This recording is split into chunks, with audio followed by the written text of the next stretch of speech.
अस्सलामुअलैकुम दोस्तों, मैं शिन हूँ। आइए मेरी कहानी सुने।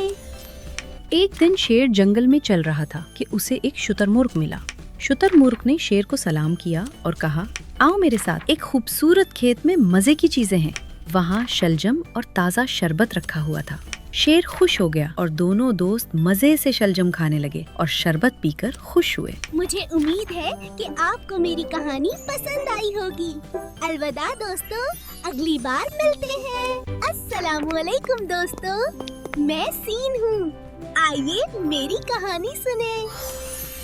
एक दिन अहमद बाग में खेल रहा था। उसने देखा कि सूरज की रोशनी में सब सब्जियां खूबसूरत लग रही थी। अहमद ने सोचा, चलो अम्मी से सब्जी के समोसों की फरमाइश करते हैं। उसने अम्मी से कहा तो अम्मी मुस्कुराकर बोली, ठीक है बेटा, तुम्हारे लिए मजेदार सब्जी के समोसे बनाती हूँ। मुझे उम्मीद है कि आपको मेरी कहानी पसंद आई होगी। अलविदा दोस्तों, अगली बार मिलते हैं।